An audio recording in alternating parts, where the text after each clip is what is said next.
I've had people message me, kids just saying like, hey, I didn't even know this was a thing. I didn't know, you could start racing this young.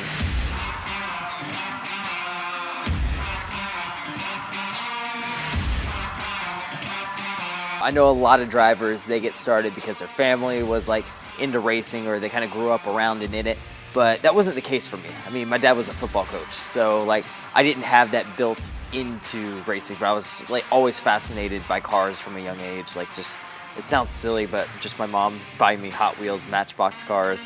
When my family moved to Atlanta back in 2005, we moved not too far away from a quarter midget track, and that's a type of racing that's designed for young kids and really is like, your gateway into the world of racing. And, once my dad took me out to that track one time, I was like, I'm not sure he realized what he was getting himself into, but when I realized kids my age were, driving these cars, it was like, okay, no, this isn't something like I just want to do, like I have to do this. Tell me about some of the things you've done to raise money for your racing journey. Absolutely, yeah. So, I got to the point where I was like 14, 15, and I started cutting grass in my neighborhood. At first, it was just a few houses here or there, but I was, making 20, 40 bucks. I was putting gas in the car for the week, you know what I mean? It wasn't paying the whole thing, but then eventually as I, got into my junior, senior year of high school, I had a system. I had like a routine. I was really, really, really putting a lot into it, and, it paid off. I got to the point where I was paying for my own racing, and that felt really good, but at the same time, wasn't quite enough to get me to the front at that level or really get me to the next level. I started at the University of Georgia in 2019, and I kind of thought my racing career was over. I thought I'd just run Legends here or there just as a hobby. But when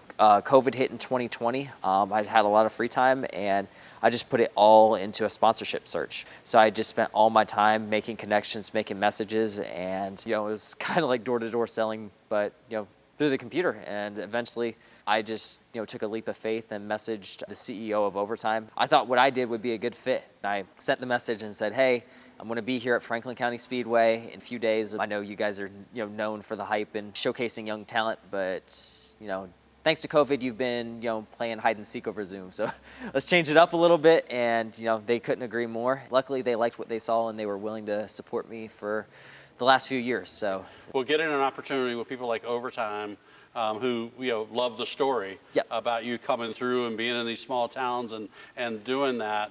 But then all of that's a good way to get recognition and to get started. But at the end of the day, it's about what your talent is. Right. And it's about what kind of driver you are, how do you handle yourself with the media, all that. Right. So talk to me a little bit about that. I think I've always thought of myself as a higher caliber driver. Like as a race car driver, you always got to be a little bit cocky, a lot self-confident. And I think I've always had that about me. But at the same time, I'm always looking to improve. And I think over the last 2 years, and especially this year in 2022, I've really, really, really improved my craft as a driver, just running around drivers that are better than me, that have been in the Cup Series in the past, in the Xfinity Series. Them bringing that talent here and me having to try and match that has done wonders for how I've progressed as a driver. And just working with Overtime, always having the camera on you, always having a bunch of people looking up to you, always having that extra pressure of being the Overtime driver, the driver that a lot of people only know. Like when they think of late model stock car racing, they don't know any of the other drivers, they just know me. Right. So having that extra pressure, I've really, really had to mature and really had to be mindful about how I carry myself in front of the camera. And I think it's made me a lot better presenter, a lot better speaker. But at the same time, I've really I feel like I'm really growing into the platform that I'm thankful to have. There aren't a lot of people out there doing full-time racing on the level that you're doing and being full-time students. How in the world do you balance that? A lot of absences. But in all seriousness, I do my due diligence in keeping up with classwork and lectures and all that when I am on the road. And whenever I'm not on the road, I make sure to be in person in class every single day. Obviously, NASCAR racing roots in southern United States, not known, as being the most diverse place for people of color, in racing.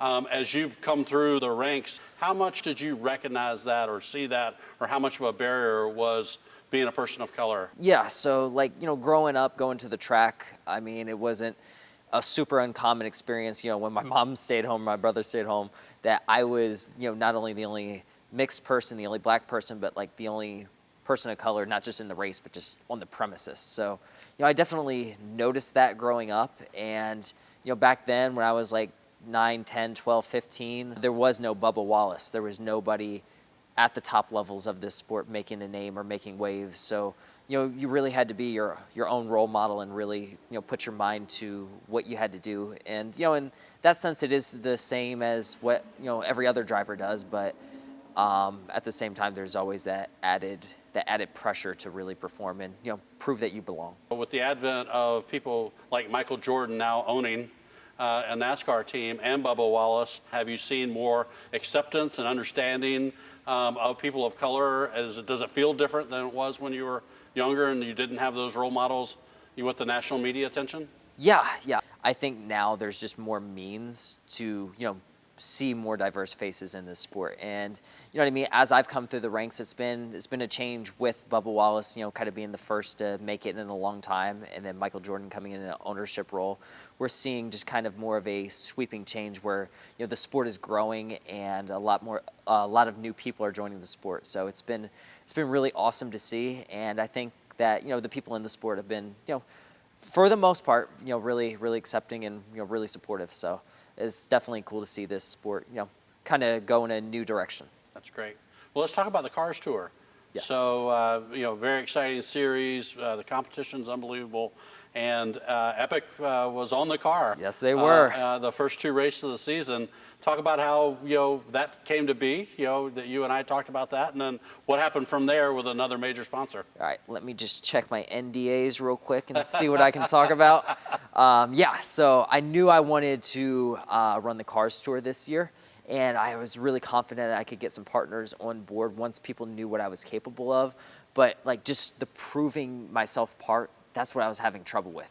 It takes a lot of financial resources to run on this tour. I knew we had the personnel and the talent to do it. It was just a matter of finding somebody to take that leap of faith. And fortunately, Epic Insurance was that partner. I'm super thankful to Mr. Denton and everybody at Epic Insurance who helped us with that deal. It really helped us get off to a great start of the season. We got to run that first race in Old North State National. We got caught up in somebody else's mess, unfortunately. But when we went to Hickory, we had the team's best ever finish on the Cars Tour. And we were flying high in the top 10 at one point during the race. So that was a huge moment. And I think that finish really did a lot for us securing partnerships, finding a way for overtime to return this year, and also being able to bring in Chevrolet Performance, General Motors, and their Bring Us Your Talent initiatives. Well, this was a pretty exciting week for you. Yes. You raced it at North Wilkesboro, which is a special place in NASCAR history. I think there was a guy named Dale Earnhardt Jr. Racing in that series that you raced with last night. Tell me about that. Yeah. I think I might have heard about that Earnhardt Jr. guy a time or two. So, this North Wilkesboro project, this has been years and years and years in the making. I remember being back in high school and seeing the grassroots movements online, on Twitter, of people trying to bring back one of the most legendary tracks in NASCAR history. And when I found out it was coming back, I was just over the moon excited.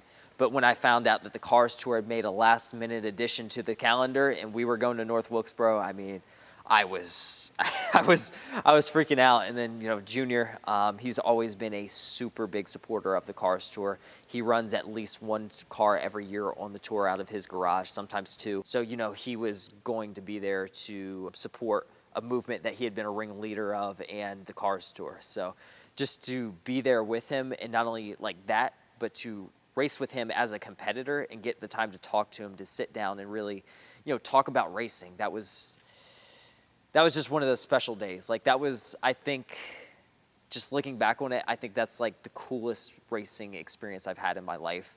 I think it's something, I'm going to remember forever, no matter how high I go into racing. That's going to be one of those races I look back on, and it's like with the atmosphere. We packed in 30,000 people at North Wilkesboro for the last time to run on the old asphalt with Dale Earnhardt Jr. Like, you can never do that again. And just to be a part of that, that was, man, very, very fun night. Super, super special. And you had some car problems at the end, but yeah. you were running really high up in that race. Tell me what happened. Yep. So qualifying certainly did not go our way. I've struggled in the qualifyings all year this year, but we did have a flat right rear, you know, the most important tire on the car at a short track.